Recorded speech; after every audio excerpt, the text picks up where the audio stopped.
then everybody starts at +2 at first level. So,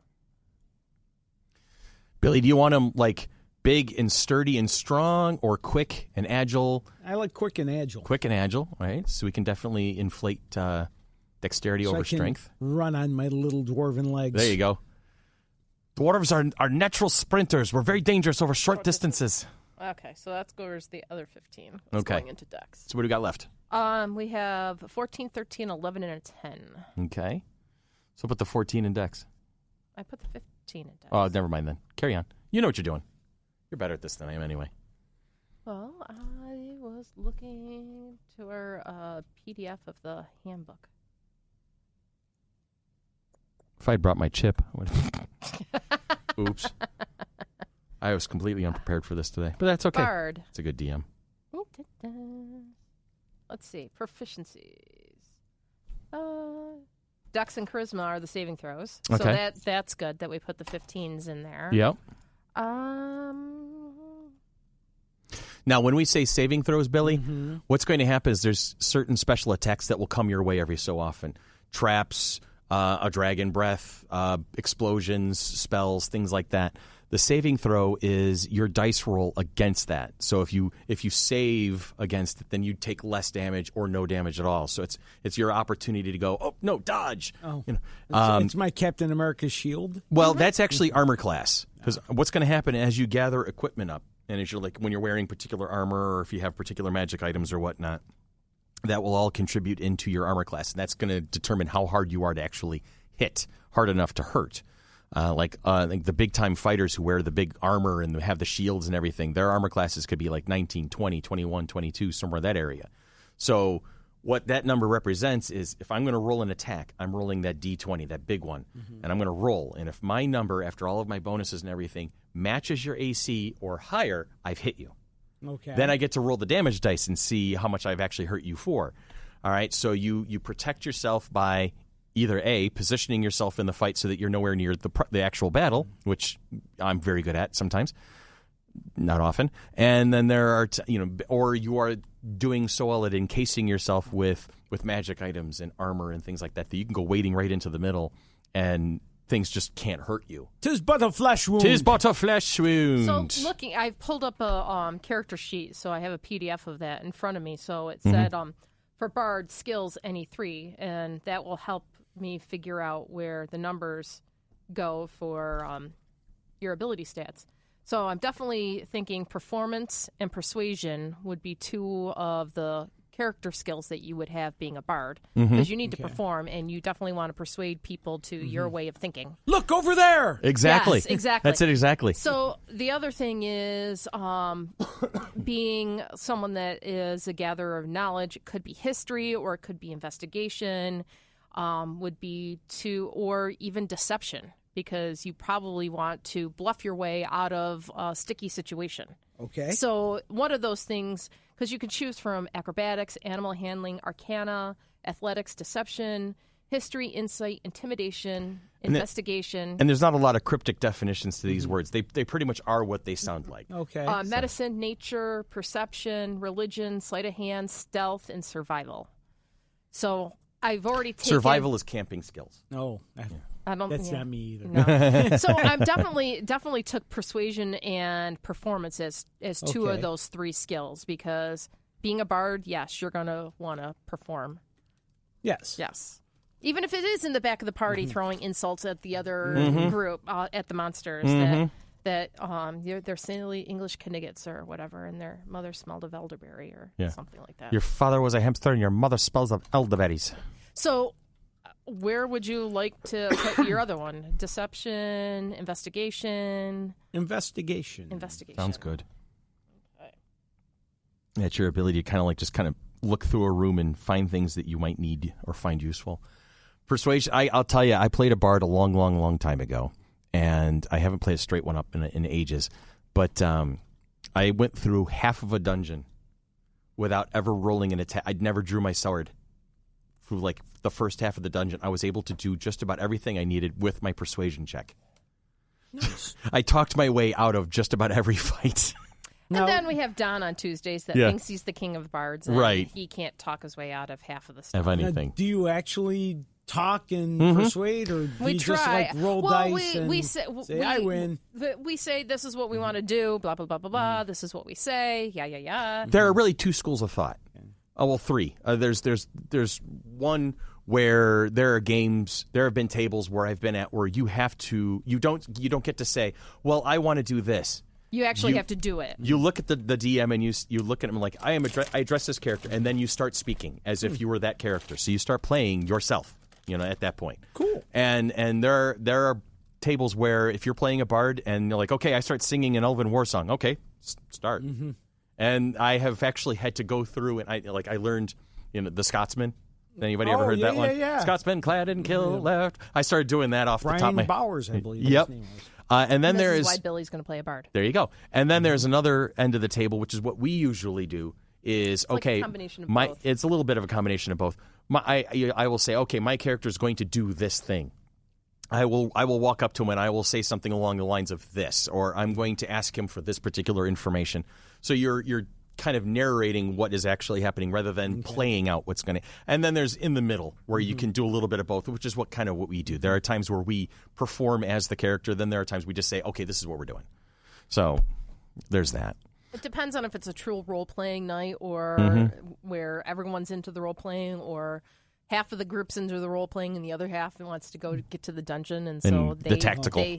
They split the party, and then Chris has to figure out how to get the rest of the party. Splitting the party there. is like the bane of the DM's existence. And our group has a tendency to split in like 3 different directions. Oh God, if yeah. not 4. So now you have to. It's easy for a DM to keep track of like 4 or 5 players all in the same spot doing basically the same thing.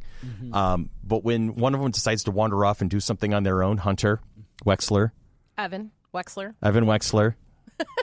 It's a father-daughter combination, and so the Star Trek landing party splits off and Yes. finds different characters. Well, Exactly. And think of like Scooby-Doo, the TV show Scooby-Doo, when they're all in the where Scooby and Shaggy go off looking for the kitchen, and Fred and Daphne Daphne go do this, off, and Velma is she loses her glasses and just running around in circles. Yes. So right, and that happens. it truly happens, and usually if we do split up the party, sometimes we do it strategically, so that there's a fighter and a healer and a caster all in each section when we're. I want to stress the fact sometimes that happens. More often than not, however, the 2 Wexlers that have a tendency to just go off, and we love both of the Wexlers. We love them definitely whatsoever. But speak for yourself. Hunter is the bane of your existence. Yes, she can, but she does it so well. Yes, that started back in Star Wars. Oh God, yeah. She just would wander off. That's it. We're trying to get to the goal, and she's like, "No, I'm going to go over here." Yeah, because she wants like some type of huge gem or jewel or whatever. She plays that rogue type thing, and that's what makes the group that it is type thing is, and everyone brings their little nuances in and things like that. So, there are times you get to play the hero, and then there are times you get to play the target dummy, and then there are the times where you drive the DM insane. But it's interesting because you can actually create plot with those offshoots. Like, everybody has their own tendencies. And then there's stories that to be had, wandering around. What I've done currently as a dungeon master is I have spent the past 20 plus years working on this one game world that I started creating for myself a long time ago for an older game. And so when I started DMing the table that's been running right now, my job was to basically create a canvas. So I created a small city, and I created the wilderness around it, and I created, and then I started throwing dungeons into it at random. So, and instead of telling the party, okay, you're going to go here and you're going to go do this thing, or here's your story, I'm going to now tell you the story and you're going to partake of it. I created what's called a sandbox game. All right, so in essence, I created the whole scene, the whole city, everything around it, and then litter it with rumors and hints and little, basically maps and things and they had to find it. So now it's up to the party to go. They're kind of guiding their own story at this point. They're like, okay, we're going to go. We want to look for this type of thing. Okay, well, go look for it. Go. And then they're like, okay, we're going to walk out the door and turn left. Okay, well, this is what you find. Mm-hmm. All right, well, we're going to go out the city and we're going to go up north on this road. Okay, well, this is what you find. So that's the kind of thing is you can tell a story or you can give them this big sandbox to play in. and let them just explore and see what's going on. Go out the door and turn left and see what happens. Cool. Yeah. Pick your own adventure. Pick your own adventures. And truly, that's what it is. And then we happen to have, like, Evan's character will find some type of rumor of something, and then my character has found some type of rumor of something. And yeah, you found a cheesy one. That was funny. You're an ass. Just saying. Billy's like, cheese. So it's like 4 or 5 people have gotten a different rumor, and some of them might be intertwined, some of them may not be, and it's a matter of deciphering what it potentially is and seeing which one are you going to take, because they're not all necessarily going to stay around. If you go to do one of them, this other one that you didn't do, you're not going to say, oh, it's not like a video game where you can go do that that other thing way back when, because we're not the only adventuring group in the world. Oh, okay. So yeah, that's the thing. Okay. So just because it's our table, it's not necessarily that Chris doesn't have all these NPCs that, like, well, they didn't pick this one, so therefore in a month this is what happens because they didn't choose to go do this. Which is already happening in that game that they don't know about. Right, There's something they chose to ignore. Well, I now know contingency. I have other people behind the scenes doing that thing. Really? So if they turn around if they turn around and say, okay, now we're going to go do this thing. All right, well, you get there. So do you have multiple games with... I've done that. With the same world? I have done that. I've played, I think, I have Dungeon Mastered something like 15 or 16 different campaigns over 25 years in this game world that I've created.